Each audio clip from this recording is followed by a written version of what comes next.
رحمت کا مہینہ ہے رمضان، بخشش کا ہے سامان، اس ماہ میں نازل ہوا قرآن، مالک کا ہے احسان۔ بسم اللہ الرحمن الرحیم۔ ان ھذا القرآن یہدی للتی ہی اقوم۔ ماہ مبارک رمضان ہے، ماہ رحمت، ماہ قرآن ہے، ماہ امام زمان ہے۔ مل کر درود بھیجئے محمد و آل محمد پر۔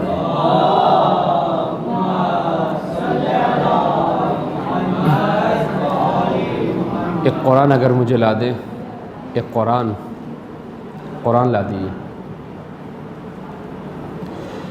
عزیزان محترم، ان 7 روزہ سلسلہ دروس میں ہمارا عنوان سورہ منافقون کی شرح اور تفسیر ہے۔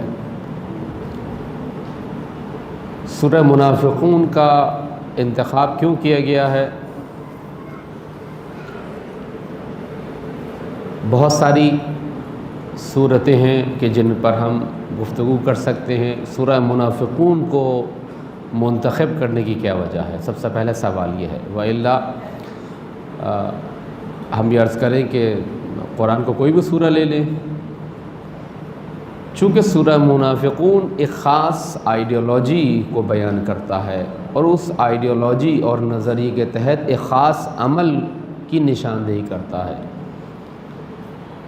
لہذا قرآن کریم نے منافقین اور ان کی تحریک کو ایک بہت بڑا خطرہ قرار دیا ہے، اور فی زمانہ ہم جس دور سے گزر رہے ہیں جسے آخر الزمان کہا جاتا ہے، اور جسے آخری زمانے سے منسوب کر کے اس کی کچھ نشانیاں بیان کی گئی ہیں، اور ان کچھ لوگوں کے اعمال اور ایکشنز ہیں کہ جن کا سامنا مومنین کو آخری زمانے میں کرنا ہوگا، اور خصوصاً وہ افراد، وہ جبہہ، وہ محاذ، وہ گروہ، وہ نظریہ کہ جو اہل بیت علیہم السلام کی ولایت اور امامت کے زیر سایہ ہے اور ہمیشہ رہا ہے اور اس دور میں بھی ہے، اور امام کے ظہور تک وہ ولایت و امامت کے سائے میں رہے گا، وہ نظریہ، وہ افراد، وہ محاذ در حقیقت اس کو ان تمام چیزوں کا سامنا کرنا پڑے گا، اور ان چیزوں میں سے کہ جس کا اسے سامنا ہے ولایت اور امامی لوگوں کو، ولایت اور امامت سے وابستہ افراد کو، یا یوں کہوں کہ منتظرین امام زمان عجل اللہ تعالی فرج و شریف کو،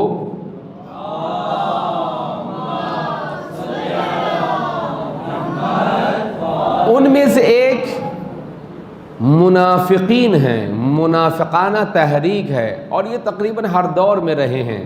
توجہ رکھیے گا، اور جس چیز کو ہم یہاں پہ ڈسکس کر رہے ہیں اور زیر بحث لا رہے ہیں، یہ رسول اللہ کے حیات مبارکہ اور اس کے بعد سے لے کر آج تک۔ لہذا اس سورے کو انتخاب کرنے کی اصل وجہ در حقیقت منافقین کو پہچاننا ہے۔ منافق کس کو کہا جاتا ہے، اس کی سوچ کیا ہوتی ہے، اس کا عمل کیا ہوتا ہے، یہ کیسے سوچتا ہے، منافق کی تعریف قرآن اور سنت میں کیا بیان کی گئی ہے، تفاسیر میں اس کو کیسے علماء اور مفسرین نے بیان کیا ہے، اور پھر منافقین کا اہداف اور مقاصد کیا ہوتے ہیں، وہ کیا کرنا چاہتے ہیں، وہ کن مقاصد کو حاصل کرنا چاہتے ہیں۔ یہ مجموعی طور پر ہمارے ان 7 روزہ دروس کا خلاصہ رہے گا، اور محور گفتگو ہمارا یہی ہے۔ لیکن اس کے ساتھ ساتھ آپ کی خدمت میں عرض کروں، اس میں سے اگر سورہ منافقون مجھے نکال دیں، چھوٹا قرآن لا دیں تاکہ اٹھانے میں اور رکھنے میں آسانی ہو۔ مل کے درود بھیجیں محمد و آل محمد پر۔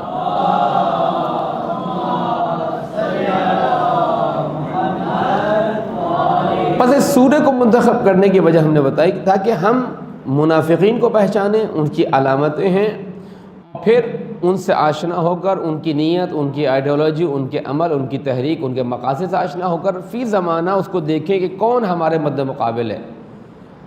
اس لیے کہ اسلام کی ابتدا سے لے کر اور آج تک میں نے کہا کہ یہ منافقین کا خطرہ موجود ہے۔ ماہ مبارک رمضان الذی انزل فیہ القرآن ھدی للناس وبینات من الھدی والفرقان، قرآن کی آیت ہے، یہ وہ مہینہ ہے کہ انزل فیہ القرآن، کہ جس میں قرآن نازل کیا گیا ہے۔ اس قرآن کی کیا خصوصیت ہے؟ ھدی للناس، یہ لوگوں کے لیے ہدایت ہے، ہادی ہے، رہنما ہے۔ رہنما کون ہوتا ہے؟ جو آگے چلتا ہے، نور دکھاتا ہے۔ ہیڈ لائٹس گاڑی کی کہاں ہوتی ہیں؟ آگے ہوتی ہیں پیچھے ہوتی ہیں؟ آگے ہوتی ہیں، وہ راستہ دکھاتی ہیں، وہ آپ کو بتاتی ہیں کہ کہاں گڑھا ہے، کہاں روڈ سالم ہے، کہاں پر بریک لگانا ہے، کہاں اسپیڈ بریکر ہے۔ ھدی للناس، لوگوں کے لیے ہدایت ہے۔ ابھی ایک ویڈیو دیکھنے کا اتفاق ہوا، ایک شخص تھا کہ جو مختلف امریکی فلمیں دیکھتا تھا، اس میں جو ہے وہ اپنے ملک سے متعلق جذبہ بیدار ہوا، قومی جذبہ، اور وہ وہاں کی فوج میں، امریکن فوج میں داخل ہو گیا۔ اس نے کئی جنگیں لڑیں، بڑے بڑے تمغے لیے اس نے، اور پھر آہستہ آہستہ اس کے دل میں مسلمانوں کے خلاف ایک نفرت پیدا ہو گئی۔ وہ چاہتا تھا کہ مسلمانوں کو مارے۔ ریٹائرڈ ہونے کے بعد یہ نوجوان جو تھا، اس کے دل میں نفرت پیدا ہو گئی۔ اس نے کیا کیا؟ اس نے کہا کہ مسلمانوں کی مسجد کو جب یہ نماز پڑھیں تو بم سے اڑا دیا جائے۔ اس نے پلاننگ کی۔ تو ایک دن جب یہ وہاں گیا چیک کرنے کے لیے کیا ہے کیا نہیں، تو وہاں پہ ایک نوجوان اس کو ملا۔ اس نے کہا کہ بتائیے میں آپ کی کیا خدمت کر سکتا ہوں، میں آپ کی کیا ہیلپ کر سکتا ہوں۔ اس کو بڑا عجیب سا لگا کہ میں مسجد میں آیا ہوں، چرچ میں تو کوئی میں جاتا ہوں تو کوئی مجھ سے نہیں پوچھتا، لیکن یہ مسلمانوں کی مسجد میں آیا ہوں تو لوگ مجھ سے پوچھ رہے ہیں، نوجوان مجھ سے پوچھ رہے ہیں، کین آئی ہیلپ یو، میں آپ کی مدد کر سکتا ہوں، بتائیے۔ کیونکہ اسے پتہ تھا یہ مسلمان نہیں ہے، اس کے حلیے سے پتہ چل رہا تھا۔ اس نے کہا کہ میں چاہتا ہوں کہ ابھی یہ سٹپٹا گیا تھوڑا سا نا، پریشان ہو گیا، کہیں ایسا نہ ہو کہ میری پلاننگ جو ہے وہ ان کے کھل جائے اور میں اپنا مقصد پورا نہ کروں۔ اس نے کہا میں آپ کے دین کے متعلق جاننا چاہتا ہوں۔ بے خیالی میں، جلدی میں اس نے یہ کہہ دیا۔ اس نے کہا قرآن لایا، انگلش میں ترجمہ تھا، اس کو دے دیا اور کہا کہ یہ قرآن پڑھیے۔ جب اس نے قرآن پڑھنا شروع کیا، آہستہ آہستہ کیا ہوا، قرآن کا نور اس کی ہدایت کا سبب بن گیا، اور ایک وقت آیا کہ یہ مسلمان ہو گیا۔ اور آج وہ شخص مسلمان ہو کر امریکی معاشرے میں اسلام اور مسلمانوں کی حمایت و دفاع کرتے ہوئے اسلام کا پیغام پہنچا رہا ہے۔ ھدی للناس، لوگوں کے لیے ہدایت ہے۔ اور ایسے بے شمار واقعات ہیں جو قرآن سے در حقیقت کیا، جنہوں نے ہدایت لی ہے۔ توجہ رکھیے گا، ھدی للناس وبینات، یہ ہدایت ھدی للناس وبینات من الھدی والفرقان۔ اس میں بینات یعنی واضح نشانیاں ہیں، واضح ترین علامتیں اس میں موجود ہیں۔ بینات من الھدی والفرقان، ہدایت کی، اور اس میں ایک اور صفت ہے فرقان کی، ہدایت کی واضح نشانیاں موجود۔ جو ہدایت لینا چاہے، انا ہدیناہ السبیل اما شاکرا و اما کفورا، ہم نے راستہ کھول کے واضح کر دیا، جو ہدایت لینا چاہے لے لے۔ والفرقان، اصل چیز کیا ہے، یہ فرق کرنے کی صلاحیت پیدا کرتا ہے، انسان کے اندر ایک ایسا نور ایجاد کر دیتا ہے کہ انسان ہدایت کو غی اور ضلالت سے الگ کر دیتا ہے۔ قرآن پڑھنے کے بعد، قرآن سمجھنے کے بعد، قرآن کی اسٹڈی کرنے کے بعد، قرآن کی تلاوت کے بعد انسان میں وہ صلاحیت پیدا ہوتی ہے کہ وہ ہدایت کو گمراہی سے، مومن کو مسلم سے، با ایمان کو بے ایمان سے، منافق کو سچے مسلمان سے جدا کر سکے۔ کیونکہ قرآن کیا ہے، قرآن در حقیقت ایک ایسی ہدایت، ایک ایسا نور، ایک ایسی مشعل ہے کہ جو آپ کے اندر یوں کہوں کہ ایک سافٹ ویئر پیدا کر دیتا ہے، انسٹال کر دیتا ہے۔ بہت سے سافٹ ویئر ہوتے ہیں، مثلا آج کل آ رہا ہے کہ مثلا آپ کی فیس بک کی آئی ڈی پر کس نے کتنی مرتبہ وزٹ کیا، اب آپ جانیے۔ ان نون تھا، آپ کو نہیں پتا تھا، لیکن آپ اس کو انسٹال کریں گے، مثلا عرض کر رہا ہوں، وہ آپ کو بتا دے گا۔ کالر آئی ڈی، ان نون، آپ کے پاس جو ہے کالز آ رہی ہیں، نہیں معلوم کیا نام ہے اس کا، اب اس نے جو سیو اپ نے رجسٹرڈ کرائی ہے، جب کالر آئی ڈی کی اپلیکیشن آپ ڈاؤن لوڈ کریں گے، جیسے ہی کال آئے گی اس کا نام آ جائے گا۔ اس قسم اپلیکیشنز ہوتی ہیں، اب ان کے پیچھے کیا مقاصد ہیں میں اس کو بیان نہیں کرنا چاہ رہا ہوں کہ ان کو لانچ کرنے کے کیا مقاصد ہوتے ہیں۔ بہرحال تو عرض کر رہا تھا کہ کالر آئی ڈی کیا ہوتی ہے، وہ آپ کو فوراً بتا دیتی ہے۔ مل کے درود بھیجیں محمد و آل محمد پر۔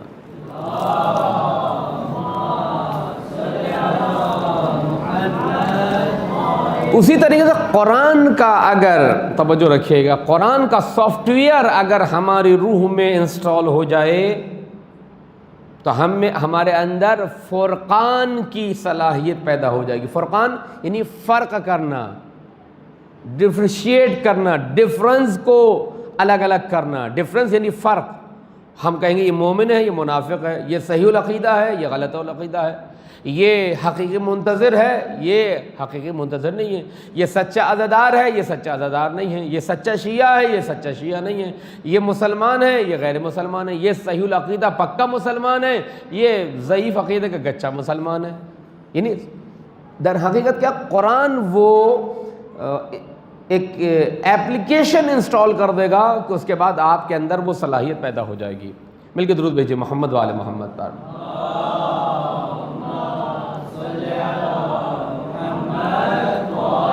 بس اس سورے کو منتخب کرنے کا جو اصل ہدف تھا وہ میں نے آپ کے سامنے بیان کر دیا، تاکہ ہم اس کو اپلائی کر سکیں، قرآن پڑھیں اور اس کو اپلائی کریں، سمجھیں کہ یہ قرآن ہمیں کہاں لے جا رہا ہے۔ بھئی قرآن ہدایت ہے، تو قرآن اگر ہدایت ہے تو میں کیسے ہدایت پاؤں؟ ایک نوجوان کہ مولانا بتائیے قرآن مجھے کیسے ہدایت کرے گا؟ میں انٹر کا طالب علم ہوں، میں میٹرک کا طالب علم ہوں۔ پتہ نہیں خواتین ہیں یا نہیں ہیں آواز؟ جی ہیں، خواتین کہیں گی مولانا میں گھریلو خاتون ہوں، خانہ دار ہوں مثلا۔ ایک بچے کہے گی میں میٹرک کی یا انٹر کی یا گریجویٹ کی طالبہ ہوں، مثلا بتائیے قرآن مجھے کیسے ہدایت کرے گا؟ خوب، اگر قرآن سمجھیں گے، قرآن کا سافٹ ویئر انسٹال کریں گے تو تب جا کر قرآن جو ہے وہ اپنی در حقیقت اس صفت کو آپ کے اندر رکھے گا۔ جب تک آپ ایپلیکیشن انسٹال نہیں کریں گے کیا ہوگا؟ وہ کالر آئی ڈی مثلا انسٹال نہیں کریں گے، آپ جو ہے وہ کسی ان نون کال کے متعلق معلومات نہیں لے سکتے۔ ایپلیکیشن انسٹال کی جائے گی، توجہ رکھیے گا، اس کو رجسٹرڈ کیا جائے گا، اس کے بعد جا کر جو ہے وہ اپنا کام دکھائے گا۔ قرآن کی ایپلیکیشن کو انسٹال کرنا ہوگا اپنے اندر۔ یہ ماہ مبارک رمضان جس کو کہا ربیع القرآن، ربیع القرآن، ربیع کہتے ہیں بہار، ماہ مبارک رمضان بہار قرآن ہے، یعنی قرآن اپنی تمام تر خوبصورتیوں کے ساتھ اس ماہ میں ہمیں نظر آتا ہے۔ توجہ رکھیے گا، تلاوت ہوتی ہے، آپ کی خدمت میں عرض کروں، اجتماعی تلاوت ہوتی ہے، انفرادی تلاوت ہوتی ہے، یہاں تک کہ رسول اللہ صلی اللہ علیہ وآلہ وسلم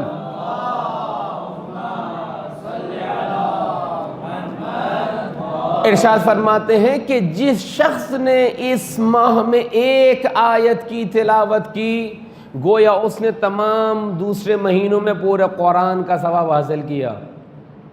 الرحمن ایک آیت ہے،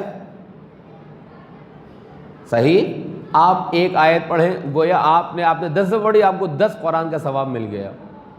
یعنی بہار ہے، بہار کب ہوتی ہے؟ بہار آتی ہے تو پھل پھول کھلتے ہیں، رنگ برنگی ہر چیز کھل کے سامنے آ جاتی ہے، خوبصورتی جو چھپی ہوئی ہوتی ہے وہ سامنے آ جاتی ہے۔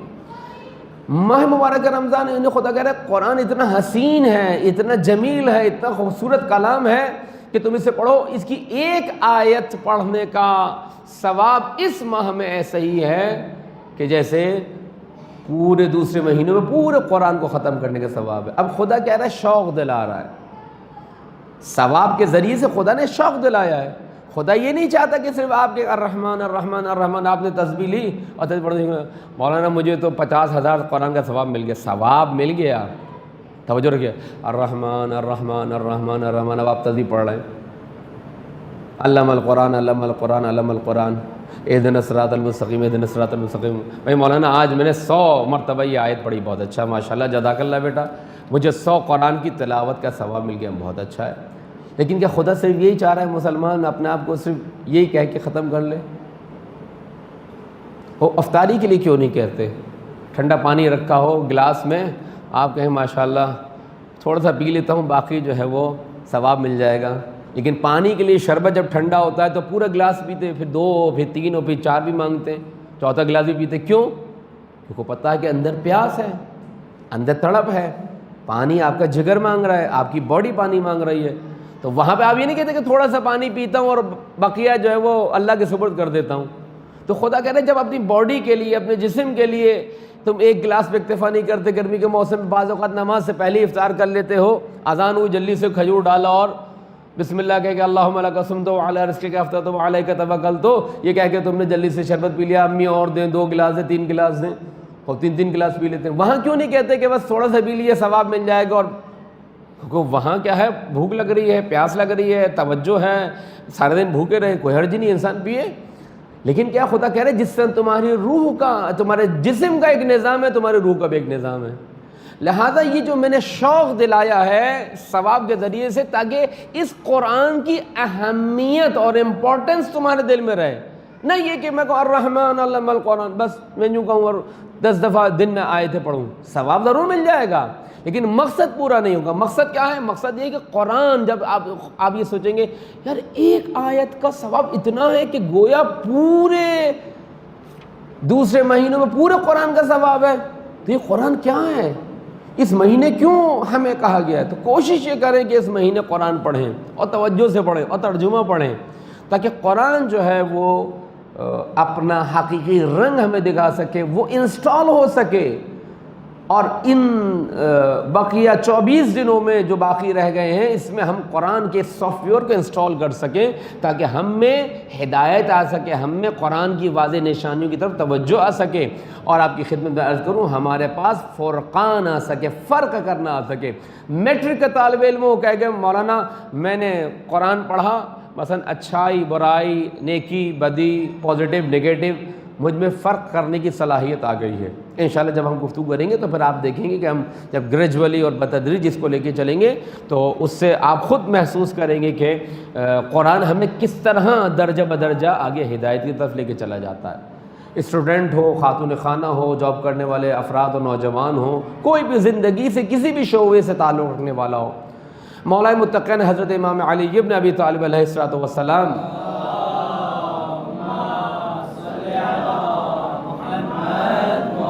ارشاد فرماتے ہیں جو شخص اس قرآن کے ساتھ بیٹھے تو مراد یہ نہیں ہے کہ آپ نے قرآن لیا اور بیٹھ گئے، آپ نے قرآن چھوٹے سائز کے جیب میں رکھ لیا اور بیٹھ رہے ہیں، مراد یہ نہیں ہے۔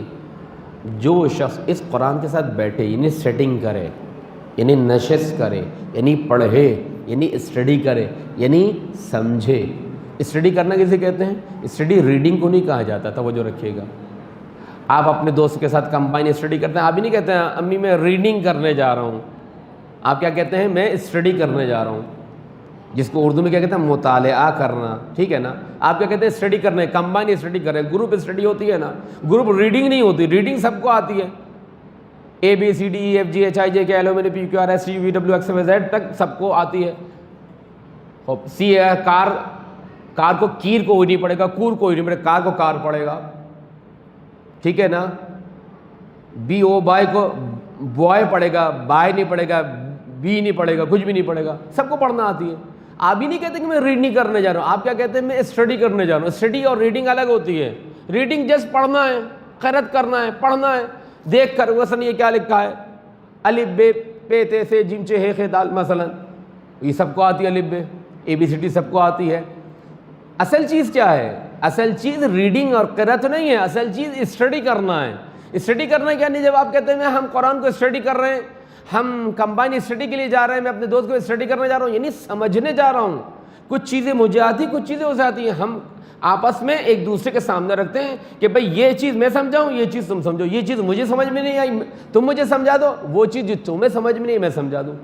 قرآن کے ساتھ بیٹھنے سے مراد اٹھک بیٹھک کرنا نہیں ہے کہ جیسے میں بیٹھ گیا میں قرآن کے ساتھ بیٹھ گیا، آپ کے مولا علی کا قول پورا ہو گیا، نہیں، سٹنگ کرو قرآن کے ساتھ، اسٹڈی کرو، سمجھو قرآن سے ہدایت لو، یعنی قرآن کی دعائیں ہیں، قرآن کے ختم کرنے کے بعد کی دعا ہے، تلاوت کے بعد کی خطبہ، اس قرآن سے میرے دل کو ہدایت، اللہم نور قلوبنا بنور القرآن، اے خدا نور قرآن سے ہمارے دلوں کو منور فرما، یہ دعا کرنی چاہیے، اللہم نور قلوبنا بنور القرآن، اے خدا اللہم اہدنا بالقرآن، ہمیں ہدایت کرو۔ ہدایت کب کرے گا؟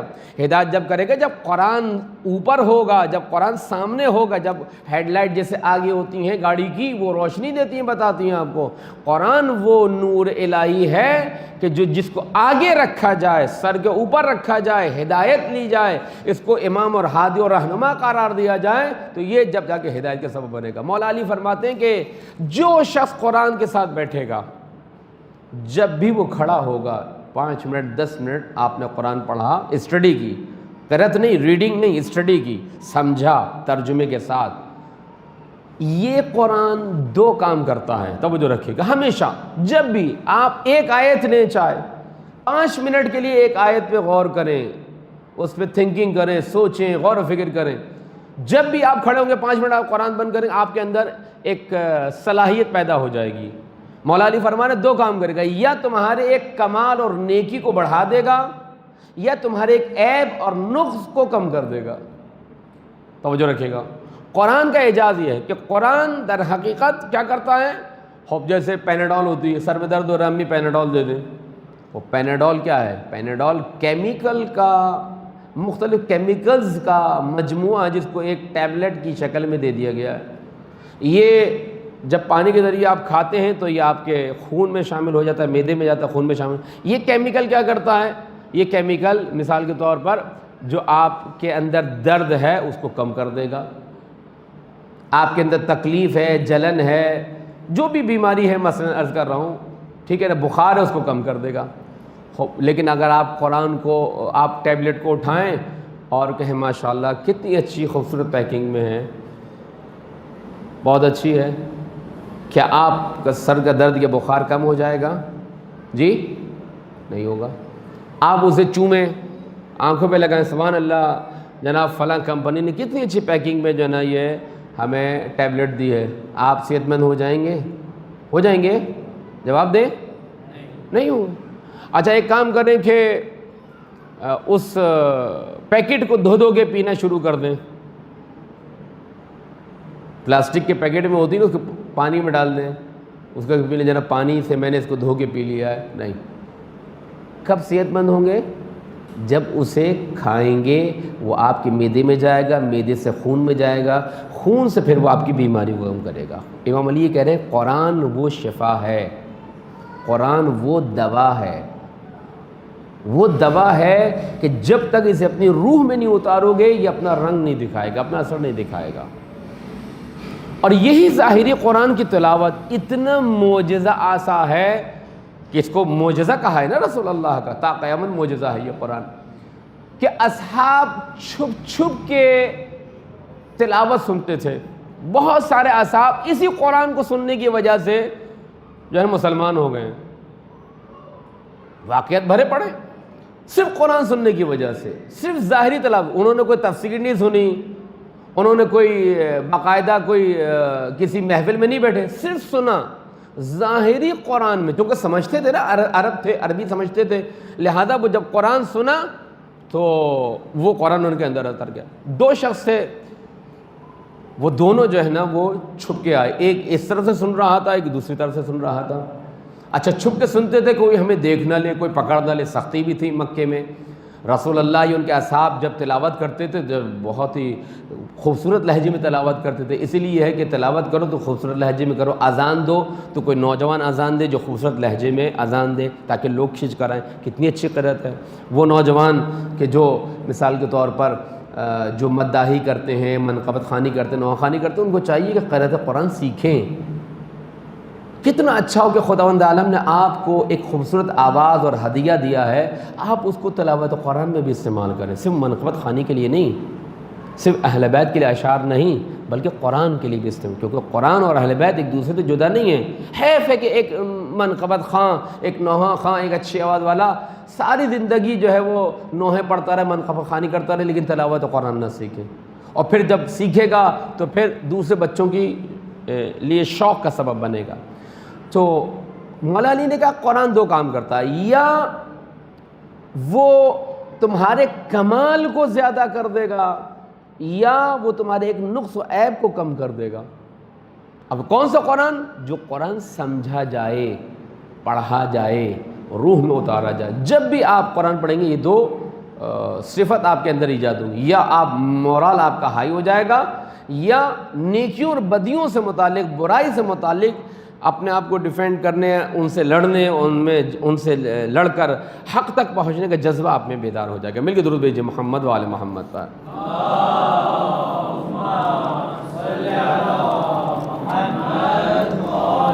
سورہ منافقون ہمارا محور گفتگو ہے اور اسی کی شرح ہم کریں گے، اور جو ہم اس کی تفسیر کر رہے ہیں آیت اللہ العظمیٰ محمد حسین طباطبائی کی تفسیر المیزان، آیت اللہ محسن قرائتی کی تفسیر نور، اور آیت اللہ جعفر سبحانی کی تفسیر سورہ منافقون، اور آیت اللہ شہید مطہری کی تفسیر۔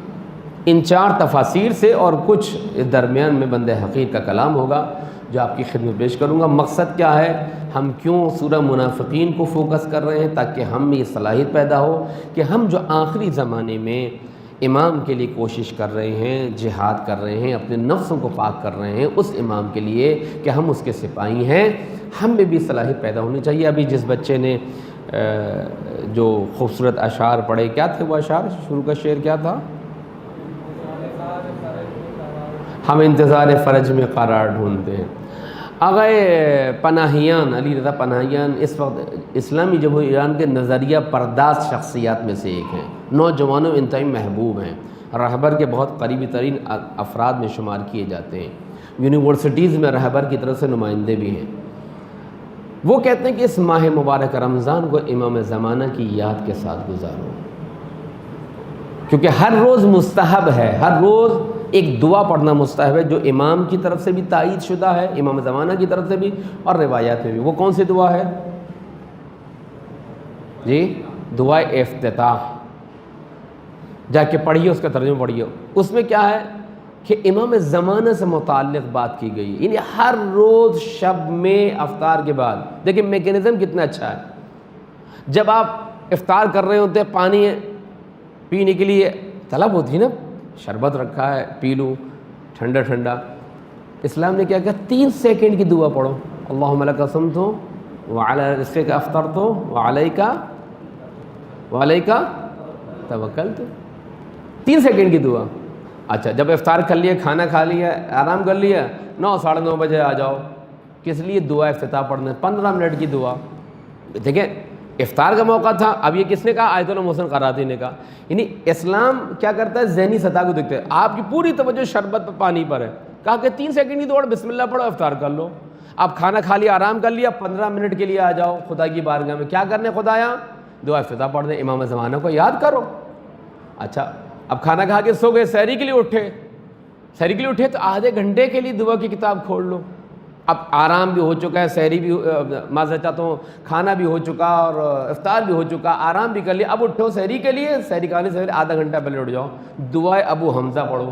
پوری دعا جو مثلا 20 صفحے کی ہے یا 1.5 گھنٹے کی، وہ پوری نہیں پڑھ سکتے، 10 منٹ کے لیے، 15 منٹ کے لیے، 20 منٹ کے لیے اس کا ترجمہ پڑھو۔ یعنی کتنے خوبصورت میکینزم ہے۔ ایسا نہیں کہ افطار کے وقت کہا کہ 20 منٹ کی دعا پڑھو، کوئی نہیں پڑھے گا، صحیح ہے نا؟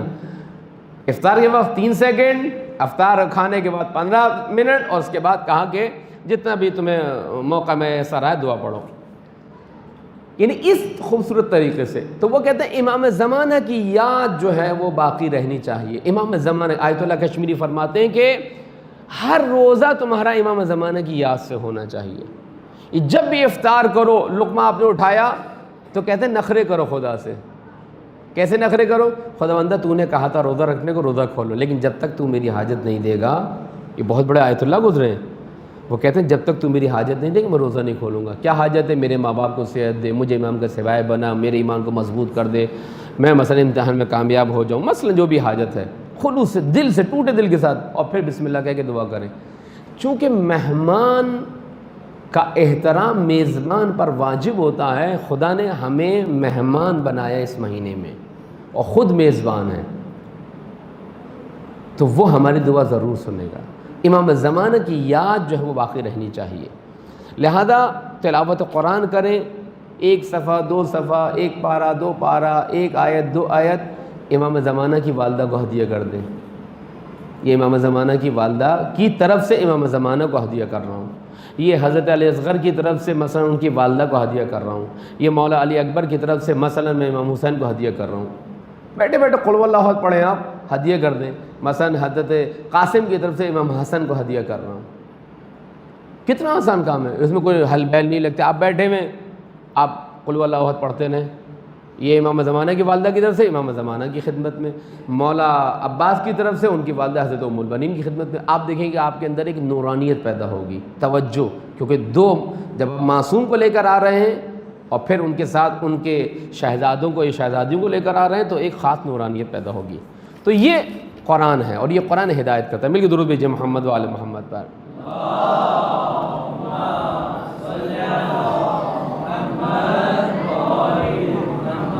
بسم اللہ الرحمن الرحیم۔ اذا جاءك المنافقون قالوا نشهد انك لرسول الله والله يعلم انك لرسوله والله يشهد ان المنافقين لكاذبون۔ خدا کیا کہہ رہا ہے کہ جب اے رسول آپ کے پاس منافق آئیں اور یہ کہیں کہ ہم شہادت دیتے ہیں کہ بے شک آپ ہی اللہ کے رسول ہیں، اللہ جانتا ہے، اللہ بھی جانتا ہے کہ آپ اس کے رسول ہیں، لیکن اللہ گواہی دے رہا ہے یہ منافق پکے درجے کے جھوٹے ہیں۔ ان المنافقین لکاذبون، ایک نمبر کے جھوٹے ہیں یہ۔ دیکھیں اب یہاں سے آغاز ہو رہا ہے سورہ منافقون کا۔ منافقون، اس کو رکھ دیے گا، مل کے درود بھیجیں محمد و آل محمد پر۔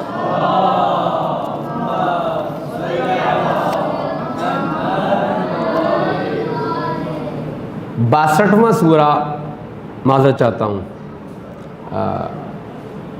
قرآن مجید کا ایک ایسا سورہ ہے کہ جس میں منافقین کا حال بیان کیا گیا ہے۔ قرآن کے دوسرے سوروں میں بھی منافقین کا احوال بیان کیا گیا، لیکن پورا ایک سورہ جو مخصوص ہے ان کی حرکتوں سے، ان کی تحریک سے، ان کی باتوں سے، ان کے مقاصد سے، وہ سورہ منافقون ہے۔ آپ کی خدمت میں عرض کروں کہ سورہ منافقون قرآن مجید کا 63واں سورہ، 63 نمبر ہے ترتیب کے لحاظ سے۔ مدینے میں نازل ہوا یہ قرآن کا سورہ۔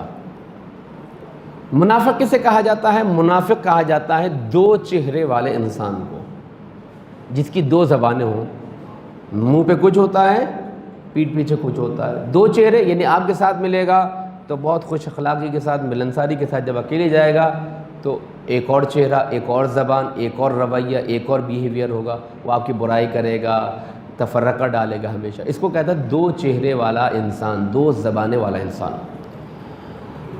یہ جانوروں میں بھی پایا جاتا ہے یہ نفاق۔ نفاق کیسے کہا جاتا ہے؟ نفاق اس ٹنل کو، اس سرنگ کو کہا جاتا ہے جو صحرا اور ریگستان میں سانپ یا صحرائی چوہا اپنے لیے بل بناتا ہے۔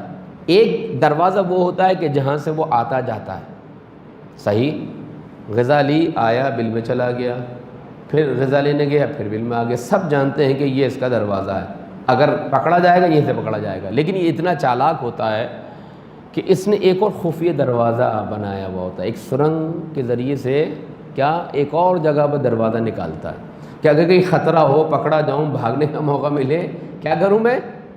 اس دوسرے دروازے سے جس کا کسی کو نہیں پتہ ہوتا سوائے اس کے۔ اس کو کہتے ہیں نفاق، یعنی وہ ٹنل، وہ سرنگ کہ جو چھپی ہوئی ہو۔ اس لیے نفاق کس کو کہا جاتا ہے؟ منافق، جس کے دل میں جو چیز ہے وہ چھپی ہوئی ہے، جو چیز زبان پر ہے وہ عیاں نہیں ہو رہی ہے، ٹھیک ہے نا؟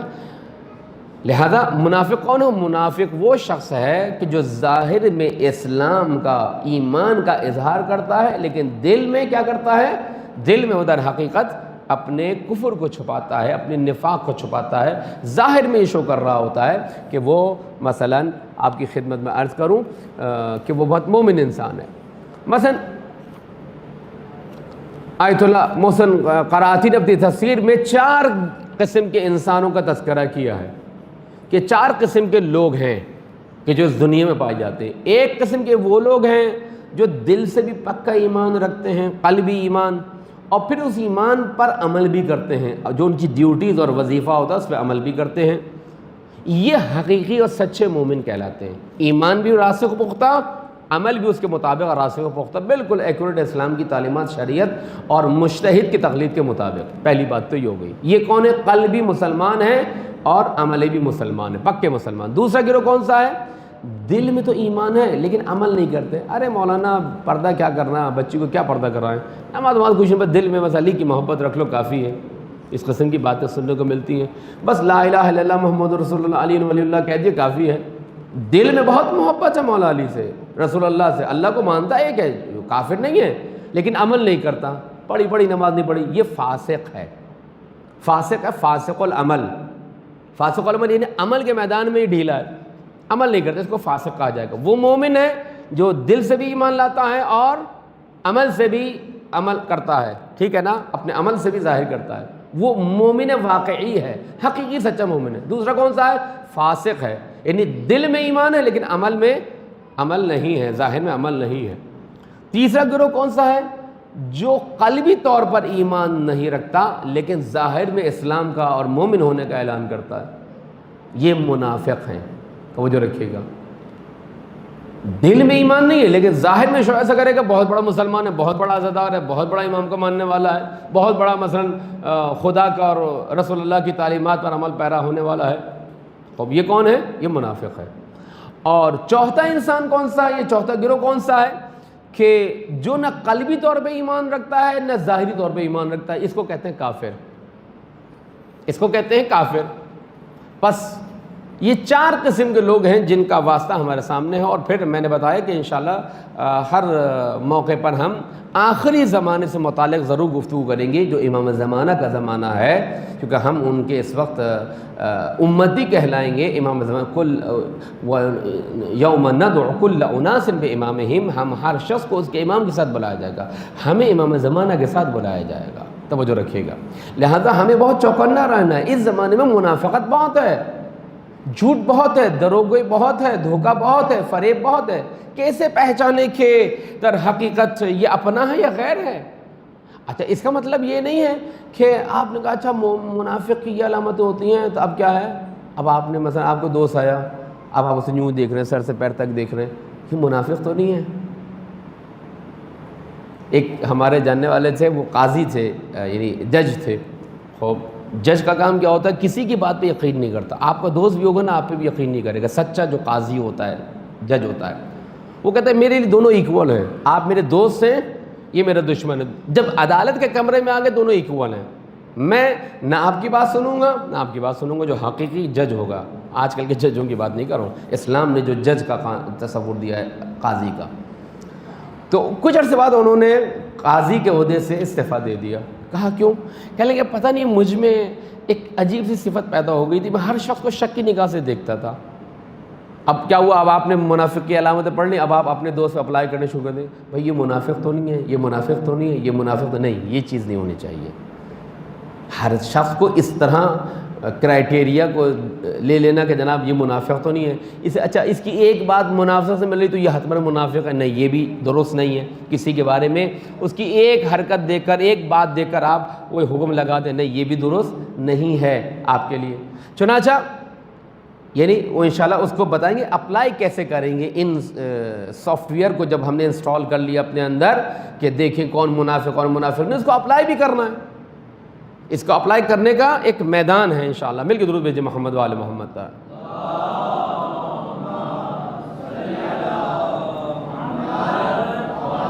دیکھیں دو قسم کے دشمن ہوتے ہیں. ایک دشمن ظاہری ہوتا ہے، اسے جنگ کرنا زیادہ آسان ہے. ایک دشمن سامنے ہوتا ہے، اسے لڑنا آسان ہوتا ہے. کیوں؟ کیونکہ سامنے موجود ہے. ایک دشمن نقاب دار ہوتا ہے، وہ دوست نما ہوتا ہے، دوست نہیں ہوتا. دوست نما کا کیا مطلب ہے؟ یعنی اپنے آپ کو دوست جیسا دکھائے گا. نما کا مطلب ظاہر کرنا، دکھانا. دوست نما یعنی میں تمہارا دوست ہوں، لیکن وہ دوست نہیں ہوتا، وہ ہوتا دشمن ہے. ایک ظاہری دشمن، اسے لڑنا بہت آسان ہے. مثلا اسرائیل کے خلاف لڑنا بہت آسان ہے، یمنیوں کے لیے سعودیوں سے لڑنا بہت آسان. دشمن موجود ہے سامنے. ہمارے لیے مثلا اگر کوئی شخص ہمارے ملک پہ حملہ کرے، انڈیا کوئی اور، تو ہمارے لیے لڑنا آسان ہے کہ یہ دشمن ہے مثلا ہمارا کوئی بھی. لیکن ایک جو نقاب لگا کے آ جائے، دوست بن کے آ جائے، جو ظاہری دشمن ہوتا ہے اس کے جو حملے کرنے کا انداز مختلف ہوتا ہے، جو منافق دشمن ہوتا ہے اس کے حملے کرنے کا انداز مختلف ہوتا ہے۔ جو ظاہری دشمن ہے وہ پیچھے سے آگے سے حملہ کرے گا، نقصان پہنچائے گا، قتل کر دے گا، لیکن یہ جو منافق دشمن ہوتا ہے یہ پیچھے سے چھرا گھونپتا ہے، میٹھی چھری پھیرتا ہے، میٹھا زہر آپ کو کھلائے گا۔ جس کو کہتے ہیں کہ بانس بھی جو ہے وہ ٹوٹ جائے اور سانپ بھی نہ مرے، لاٹھی بھی ٹوٹ جائے سانپ بھی نہ مرے۔ یہ منافق جو ہے نا یہ بہت بڑا دشمن ہے، اور اس کو قرآن نے دشمن کہا ہے۔ توجہ رکھیے گا، قرآن کریم نے اس کو دشمن کہا ہے۔ اسی سورہ کی 4 آیت میں ہے کہ یہ تمہارے دشمن ہم العدو فاحذرہم، وہ تمہارے دشمن ہیں۔ کون؟ منافق۔ اسی سورہ منافقین کی 4 آیت میں کہا منافقین تمہارے دشمن ہیں، ہم العدو، یعنی اس کو کہتے ہیں حصر، یعنی محصور کرتے ہیں، وہی تمہارا پکا اور اصلی دشمن ہے کہ جو پیچھے سے چھرا گھونپ رہا ہے۔ لہذا قرآن نے کہا ہے اس دشمن کو پہچانو، ان سے ڈرو، اور اس حد تک کہ رسول اللہ صلی اللہ علیہ وسلم جیسی معصوم ہستی کو بھی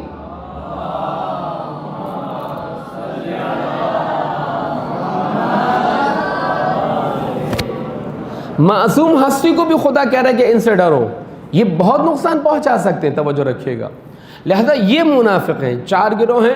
منافق کون ہے؟ 2 چہرے والا، 2 زبانیں والا، جو اپنے کفر کو چھپاتا ہے اور اسلام اور ایمان کا اظہار کرتا ہے۔ توجہ رکھیے گا۔ لہذا جو دوست نما ہے، جو منافق ہے، جو دشمن ہے، وہ اس کے حملہ کرنے کا انداز بہت خطرناک ہوتا ہے، آپ کو اندازہ نہیں ہوگا۔ بعض اوقات جب دوست کسی دوست کو کوئی نقصان پہنچاتا ہے، فریب دیتا ہے، دھوکہ دیتا ہے، تو دوست کا اندازہ نہیں ہوتا کہ یہ مجھے دھوکہ دے رہا ہے۔ لہذا کوشش کریں کہ کہتے ہیں نا کہ دوست ہوتا نہیں ہر ہاتھ ملانے والا، دوست ہوتا نہیں ہر ہاتھ ملانے والا، ہر ہاتھ ملانے والا دوست نہیں ہوگا۔ لہذا چوکنے رہیں اپنی نوجوان، خصوصاً نوجوانی کے ایام میں، شباب میں، کہ جب آپ کا علم بھی کم ہے، آپ کا ایکسپیرینس اور تجربہ بھی کم ہے، آپ کو دوست بڑے اچھے لگتے ہیں، ماں باپ سے زیادہ آپ کو دوست سے بڑا ٹرسٹ ہوتا ہے۔ نہیں وہ مجھے یہ نہیں کر سکتا، نہیں مجھے یہ نہیں کر سکتا۔ ایسے لوگ ہیں کہ جنہوں نے اپنی زندگی میں دوستوں سے دھوکے کھائے ہیں، جن پر اعتماد تھا، ان کا اندھا اعتماد تھا، لیکن ان کے دوستوں نے ان کو دھوکہ دیا۔ لہذا ہر شخص کو دوست نہ بنائیں۔ دوست بنانے کی صفت ہوتی ہے، دوست بنانے کی کرائٹیریا موجود ہے، دوست بنانے کا معیار موجود ہے۔ کوئی اچھا لگ رہا ہے، کسی کا لباس اچھا لگ رہا ہے، کسی کی موٹر سائیکل اچھی لگ رہی ہے، کسی کا ہیئر اسٹائل اچھا لگ رہا ہے، وہ دوست نہیں ہوتا۔ توجہ رکھیے گا۔ تو یہاں پر 2 نظریے پائے جاتے ہیں کہ یہ منافق کیسے پیدا ہوئے۔ تھوڑی سی تاریخی گفتگو ہے، اگر آج اس مرحلے کو ہم طے کر لیں گے تو کل انشاءاللہ ہم وارد ہو جائیں گے اصل بحث میں، لیکن یہ تھوڑی سی ایک تاریخی گفتگو ہے اور استدلالی کہ جو آپ کو دلیل دے سکتی ہے آپ کے مخالفین کے مقابلے میں۔ اہل سنت کا نظریہ اور ہم شیعوں کا نظریہ۔ اہل سنت یہ کہتے ہیں کہ عبداللہ ابن ابی یا عبداللہ ابن سلول، 2 نام ذکر کیے گئے ہیں، ابن سلول کے نام سے بھی اور ابن ابی کے نام سے بھی۔ یہ قبیلہ خزرج کا ایک شخص تھا، بہت امیر تھا، اس کے فالوورز بہت تھے، بہت ماننے والے تھے، پیسے والا تھا، عظمت تھی، شہرت تھی، بہت فالوورز تھے۔ اوس و خزرج میں جو 2 قبیلے تھے یہودیوں کے، ان میں معذرت چاہتا ہوں، جو 2 قبیلے تھے ان میں لڑائی ہوتی تھی۔ انہوں نے طے کیا، یہ اتنا اثر رسوخ والا تھا، کہا کہ ہم اس کو اپنا امیر بنا لیں گے، اور سارے مقدمات طے ہوئے تھے۔ اسی دوران جو ہے وہ پھر مدینہ جو ہے وہ ہجرت ہو جاتی ہے، اور پھر مکہ اور مدینہ رسول اللہ کے پاس آ جاتے ہیں، وہاں پر حکومت بن جاتی ہے، اور اس کا یہ خواب جو ہے وہ ٹوٹ جاتا ہے کہ میں اوس و خزرج کا امیر اور سردار بن جاؤں۔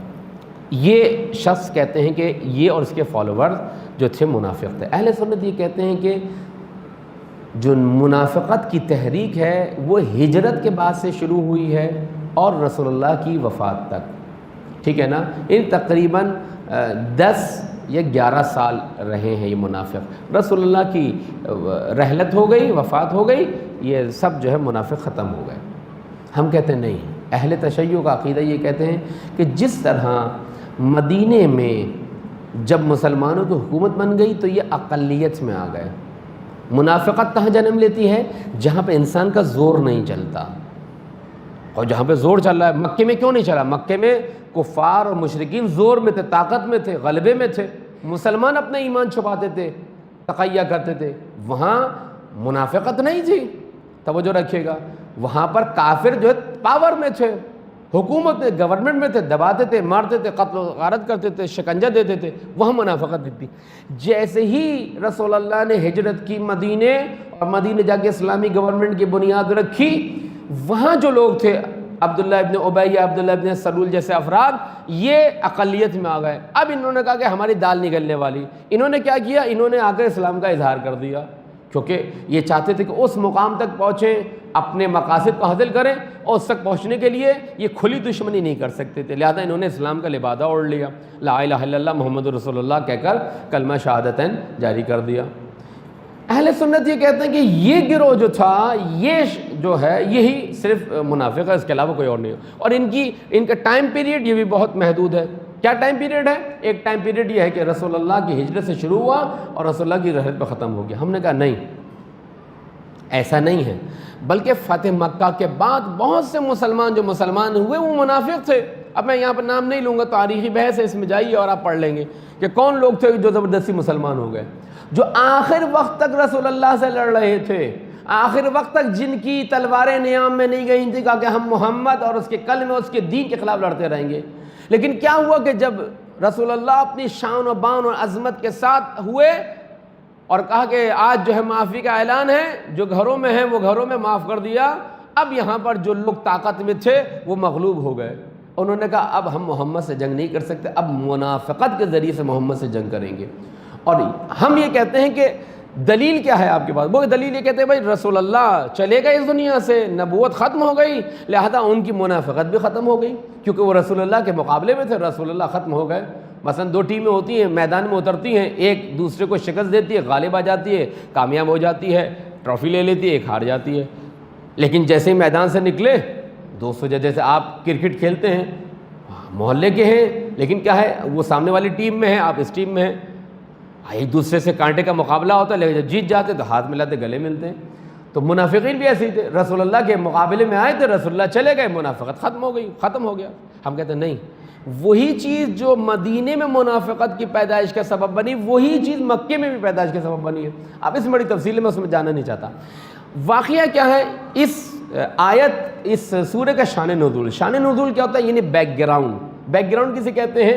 بیک گراؤنڈ مثلا کہتے ہیں جیسے یہ پینافلیکس لگا ہے میری بیک پر، یہ کس سے مخصوص ہے؟ ایک مذہبی پروگرام سے مخصوص ہے، جس میں قرآن دکھایا گیا ہے اور لکھا ہے کہ یہ مثلا شہر رمضان ہے، مثلا کیا لکھا ہے؟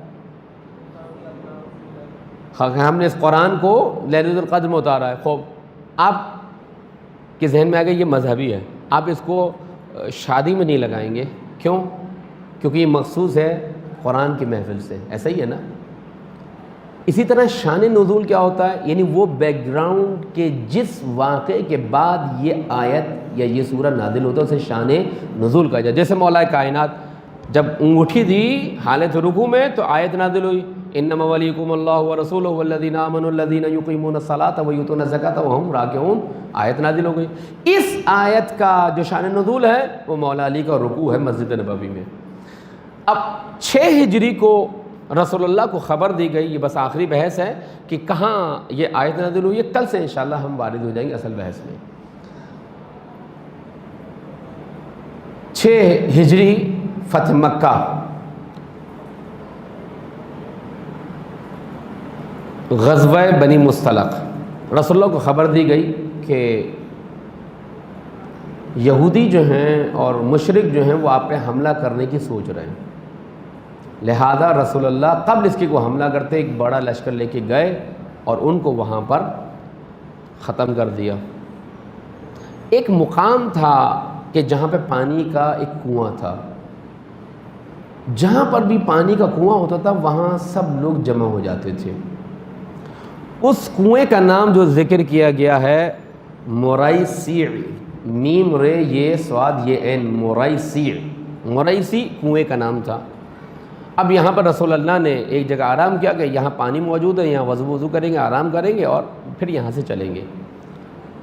خلیفہ دوم عمر بن خطاب اس وقت تو خلیفہ نہیں تھے، لیکن چونکہ معروف ہے اس لیے میں خلیفہ دوم کہہ رہا ہوں، ان کا ایک غلام تھا جہجہ، بڑی ہے سے جہجہ، یہ بھی پانی لینے گیا۔ اب مسلمان تھے، وہ سب لائن لگائے ہوئے تھے کہ جناب ہر شخص اپنی باری کے ساتھ جو ہے وہ پانی لے گا۔ ایک انصار شخص تھا، انصار کون لوگ ہیں؟ مہاجر و انصار۔ مہاجر وہ تھے جو مکے سے مدینے ہجرت کر کے آئے تھے، انصار وہ تھے جو مدینے میں رہتے تھے، جنہوں نے اپنا بہت ساری چیزیں شیئر کی تھی مسلمانوں کے ساتھ، مہاجرین کے ساتھ۔ انصار میں سے ایک شخص جو تھا یہ بھی پانی لینے گیا۔ اب کس نے اپنی باری کا انتظار نہیں کیا اور دوسرے سے پہلے ڈال دیا، یہ تاریخ میں نہیں لکھا، لیکن دونوں نے ڈول ڈال دیے اپنے اندر۔ جب ڈول ڈال دیے تو دونوں کے ڈول الجھ گئے، جب کھینچا تو کھینچا تانی ہونے لگی۔ یہ جہجہ جو عمر بن خطاب کا غلام تھا یہ بھی کھینچ رہا ہے اور وہ جو انصار تھا وہ بھی کھینچ رہا ہے۔ اسی میں ان میں نزاع ہو گیا اور لڑائی ہو گئی، تو جہجہ نے اس انصار شخص کو مارا، یہ لہو لہان ہو گیا۔ جب یہ لہو لہان ہو گیا تو اس نے خزرج کے لوگوں کو بلایا۔ یہ عبداللہ ابن ابی خزرجی تھا، قبیلے خزرج سے اس کا تعلق تھا۔ لوگ جمع ہو گئے، کچھ لوگ ادھر کچھ لوگ ادھر، ایک ہنگامہ شروع ہو گیا۔ وہ کہتا تھا یہ غلطی پہ، وہ کہتا تھا یہ غلطی پر ہے۔ یہاں پر عبداللہ ابن ابی کھڑا ہوتا ہے، کہتا ہے کہ غلطی ہماری ہے، ہم نے ان لوگوں کو، مہاجرین کو اپنے گھر میں آنے کی اجازت دی، اپنے شہر میں۔ ہم نے رسول اللہ کے کہنے کے بعد جو ہے ہم نے نمازیں پڑھیں، ہم نے زکوٰۃ دی، ہم نے سب کچھ دیا ان کو، آج یہ وقت آ گیا یہ ہمیں مار رہے ہیں، ہم نے احسان کیا، احسان فراموش، یہ کہہ کے اس نے بس وہ بولنا شروع کیا۔ یہاں پر ایک صحابی رسول، ایک نوجوان کھڑا ہوتا ہے، زید بن ارقم رضی اللہ تعالیٰ عنہ یا علیہ السلام۔ زید بن ارقم جو ہے نا وہ کھڑے ہوئے، 15 سال کا نوجوان، اور انہوں نے جو ہے عبداللہ ابی جو چیخ رہا تھا، یہ کیا بکواس کر رہے ہو تم، یہ کون سی لینگویج ہے تم رسول اللہ کے لیے کہہ رہے ہو۔ اب جب اس نے دیکھا کہ نوجوان کھڑا ہو گیا ہے تو یہ تھوڑی دیر خاموش ہو گیا۔ یہ زید بن ارقم رضی اللہ تعالیٰ عنہ رسول اللہ کے پاس گئے اور کہا کہ یا رسول اللہ یہ ماجرا ہوا، اس نے ایسے ایسے آپ کو کہا ہے اور ایسی ایسی باتوں کا اظہار کیا ہے۔ اسی دوران جو ہے نا یہ عبداللہ ابی اس کی ٹیم جو تھی فوراً رسول اللہ کے پاس آ گئی، رسول اللہ یہ نوجوان ہے، یہ ناپختہ ہے، یہ خام ہے، یہ فلاں ہے، اس کی باتوں کا یقین نہیں کیا جائے گا، دیکھیے میں مسلمان ہوں، جھوٹی سچی قسمیں کھانے لگا۔ 2 مرتبہ اس شخص کو قتل کرنے کی پیشکش کی گئی رسول اللہ کو۔ ایک مرتبہ اسی موقع پر کس نے؟ خلیفہ دوم عمر نے پیشکش کی کہ رسول اللہ اس کو قتل کر دیا، منافق ہے۔ رسول اللہ نے کہا نہیں، بظاہر اسلام لے کر آیا ہے، لا الہ الا اللہ محمد رسول اللہ کہتا ہے، میرے لیے جائز نہیں ہے، دنیا کیا کہے گی کہ محمد اپنے اصحاب کو قتل کر رہا ہے۔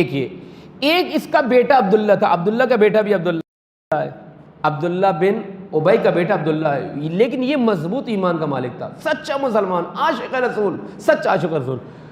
یہ رسول اللہ کے پاس آیا اور اس نے کہا یا رسول اللہ میرے باپ نے ایسا ایسا کہا ہے، آپ کہیں تو میں قتل کر دوں اس کو۔ رسول اللہ نے کہا نہیں، جب تک یہ ہمارے کیمپ میں ہے بظاہر لا الہ الا اللہ محمد رسول اللہ زبان سے کہہ رہا ہے، ہم اسے قتل نہیں کریں گے۔ اس نے کہا کہ میں خود چاہتا ہوں قتل کروں، دیکھیے کتنا ایمان والا تھا۔ اس نے کہا میں چاہتا ہوں خود قتل کروں، میں کسی اور مسلمان سے قتل نہیں کروں گا، کیونکہ ممکن ہے کہ کل جب میں اس کو دیکھوں کسی جس نے میرے باپ کو مارا ہے تو میری آنکھوں میں خون اتر آئے، تعصب آ جائے، قبیلے کی جو ہے وہ چاہت آ جائے اور میں اس کو مار دوں۔ اتنا قوی العقیدہ مسلمان تھا، سچا مسلمان تھا۔ رسول اللہ نے کہا نہیں، میں تمہیں مارنے کی اجازت نہیں دیتا جب تک یہ زندہ ہے اور بظاہر مسلمان ہے، کیونکہ حدیث میں ہے آیت میں سورہ نساء آیت نمبر 94 وَلَا تَقُولُوا لِمَنْ أَلْقَى إِلَيْكُمُ السَّلَامَ لَسْتَ مُؤْمِنًا، جو تمہیں سلام کرتا ہے ظاہری طور پر مسلمانی کے احکام اس پر جاری ہوتے ہیں، تم یہ نہیں کہو تم منافق ہو، تم مومن نہیں ہو، نہیں، تمہیں چاہیے کہ اس کو قبول کرو۔ ایک شخص ظاہری طور پر کلمہ شہادتین پڑھتا ہے، آپ کو CID بننے کی ضرورت نہیں ہے کہ آپ اس کے ایمان کو جا کے چیک کریں، گھر میں کیا کرتا ہے، بازار میں کیا کرتا ہے، بیوی سے کیا کہتا ہے، دوستوں سے کیا کہتا ہے، نہیں، جب تک کہ اس کے خلاف واحد ٹھوس ثبوت نہیں آ جائیں، شواہد نہیں آ جائیں، آپ کو اختیار نہیں ہے ہر کسی کو سرٹیفکیٹ دیتے رہے منافق کا یا کافر ہونے کا، نہیں۔ چنانچہ یہ واقعہ ہوا اور اس کے بیٹے نے کہا، خلیفہ دوم نے کہا، رسول اللہ نے منع کر دیا۔ اب جب مدینے آ رہے تھے تو یہ سب سے پہلے مدینے کے دروازے پہ جا کے کھڑا ہو گیا، یہی عبداللہ کا بیٹا عبداللہ، اور تلوار لے کے کھڑا ہو گیا۔ جب اس کا باپ آیا تو اس نے روک دیا، کہا تمہیں جانے کی اجازت نہیں ہے، تم نے رسول اللہ کی شان میں گستاخی کی، جب تک رسول اللہ اجازت نہیں دیں گے میں تمہیں جانے نہیں دوں گا۔ یہ بڑا غصہ ہوا، لیکن بیٹے کے سامنے کچھ بول نہیں سکا، کیونکہ بہرحال دل میں چوٹ تو تھا عبداللہ ابن ابی کے یا عبداللہ ابن سلول کے۔ رسول اللہ جائے تو اس نے شکایت کی کہ دیکھیے یہ میرا بیٹا جو ہے مجھے روک رہا ہے اور یہ مجھ پہ جو ہے نا وہ شک کر رہا ہے، میں آپ کا مسلمان ہوں، میں کلمہ گو ہوں، فلاں ہوں فلاں ہوں۔ رسول اللہ نے کہا ٹھیک ہے اس کو آنے دو۔ یہ وہ موقع تھا کہ جہاں پر یہ سورہ منافقون نازل ہوئی۔ مل کے درود بھیجئے محمد و آل محمد پر۔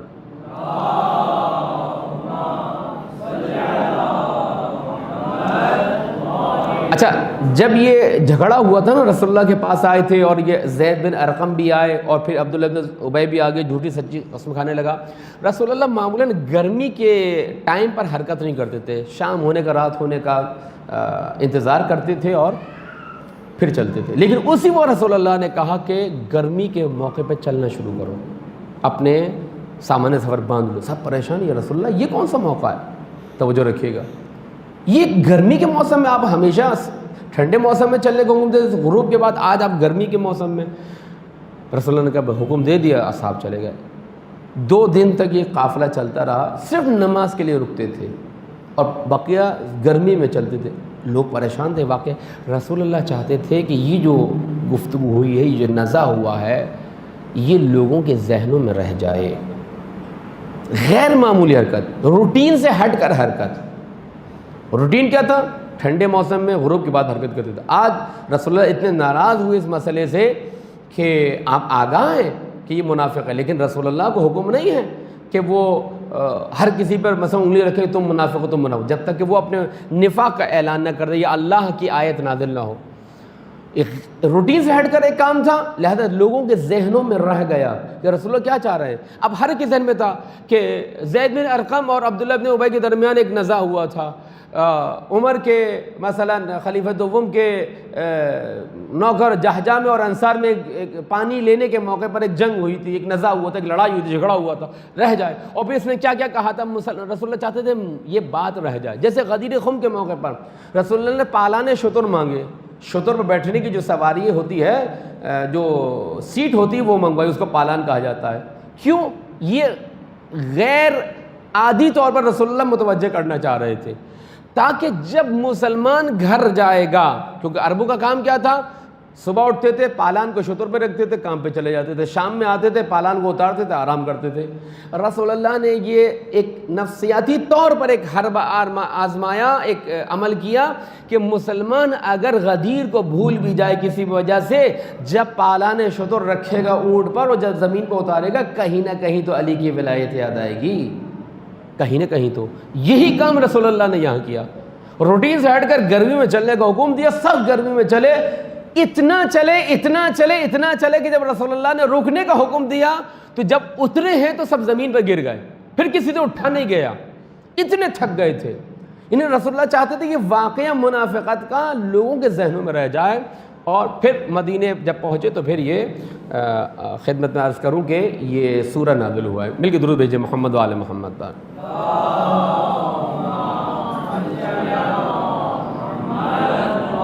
انشاءاللہ پھر اس کی آیات ہیں، اس کو ہم کل سے کنٹینیو کریں گے، کوشش کریں کہ 9:15 تک جو ہے وہ ہم اپنی گفتگو کا آغاز کر دیں، تاکہ جو ہے جو آگے ہمارا پروگرام ہے اور جو وقت ہے وہ ہمارا سیو ہو جائے اور بچ جائے۔ اللہ تعالیٰ سے دعا ہے کہ وہ ہم سب کو قرآن کریم سمجھنے اور اس پر عمل پیرا ہونے کی توفیق عطا فرمائے۔ خداوندہ قرآن کو ہماری زندگی میں نور اور قبر اور عالم برزخ اور عالم قیامت میں اس کو ہمارا ہادی اور رہنما قرار دے۔ ہمیں قرآن کو اہل بیت کے ذریعے سے سمجھنے کی توفیق عطا فرما، قرآن و اہل بیت کا دامن تھامنے کی توفیق عطا فرما۔ امام زمانہ جو قرآن کے ہم مثل و نظیر ہیں، ہمیں ان کی اطاعت کرنے اور ان کے ظہور کی راہیں ہموار کرنے کی توفیق عطا فرما۔ خداوندہ اس وقت جتنے بھی مسلمان، خصوصاً یمنی مسلمان، فلسطینی مسلمان، جہاں جہاں نبرد آزما ہیں ظالم طاقتوں سے، ان کو فتح و ظفر و نصرت اور کامیابی عطا فرما۔ ہماری مسنگ پرسنز کے لیے جو اجتماعی تحریک چلائی جا رہی ہے، جو دھرنا دیا گیا ہے، خداوند عالم ہمیں اس کی تائید کرنے، اس کی حمایت کرنے اور اس میں شمولیت اختیار کرنے کی توفیق عطا فرما۔ خداوندہ ہمارے تمام مرحومین کی مغفرت فرما۔ ایک مرتبہ اجتماعی طور پر سورہ الحمد کی تلاوت کریں گے اور تمام مرحومین کے لیے اس کا ثواب ہدیہ کریں گے۔